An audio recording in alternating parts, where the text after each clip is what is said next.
How close are we to an uncontrollable explosion in the Middle East? This is a question we must grapple with in light of recent developments.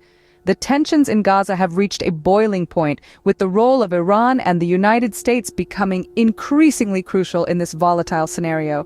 Our narrative begins with an unprecedented attack by Hamas, the Iran-backed Palestinian Islamist militant group on southern Israel.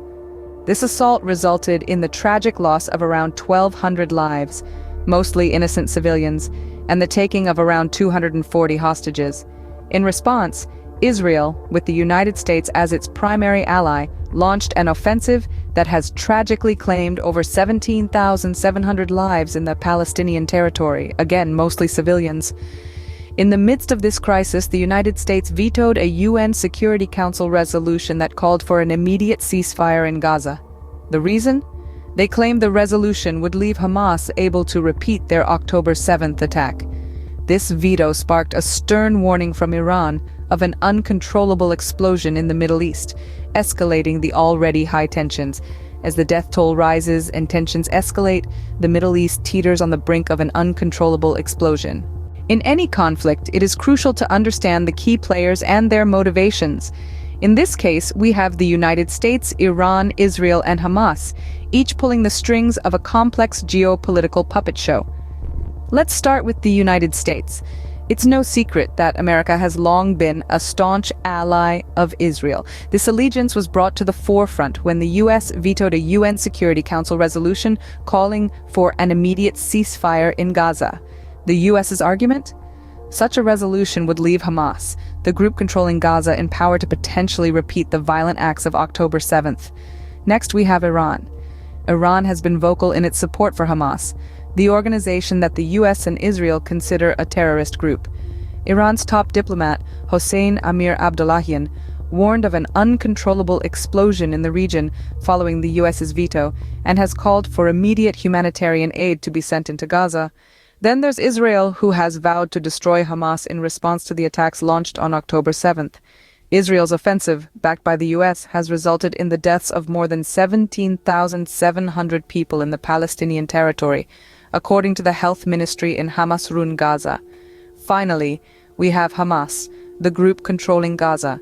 In retaliation to Israel's vow, they have launched an unprecedented attack on southern Israel, resulting in significant casualties and hostages. With each player staking their claim, the stage is set for a showdown that could have far-reaching implications.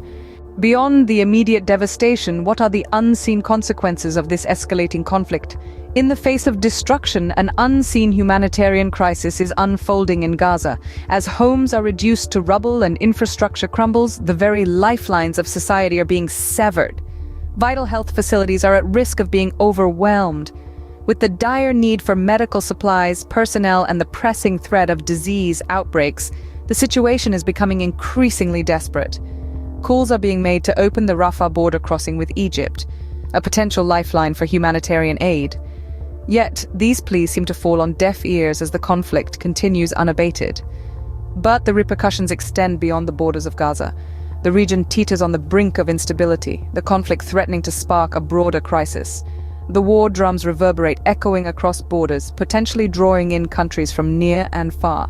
The risk of further conflict looms large, casting a long shadow over the Middle East.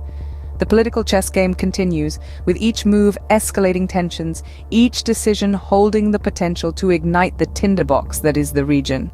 As the world watches, the consequences of this conflict continue to unfold, with the potential to impact not just the Middle East, but the entire world. In the face of such devastation, where do we find hope?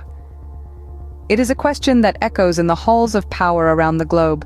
There are calls loud and clear for an immediate ceasefire and a return to peace talks. The Iranian foreign minister, in a rare moment of praise, commended the UN chief's decision to invoke Article 99 of the UN Charter, an action he called a brave step to maintain international peace and security. But it's not just Iran and the UN seeking a peaceful resolution. World powers, including the United States, the European Union, Russia, and China, have all expressed their support for a two-state solution. They're advocating for dialogue over destruction, diplomacy over despair. In the midst of chaos, these calls for peace are not just hopeful, they're necessary.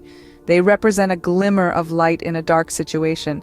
They are a reminder that even in the face of adversity, the pursuit of peace should never be abandoned. While the situation remains volatile, there is a glimmer of hope that diplomacy and dialogue can usher in a path towards peace.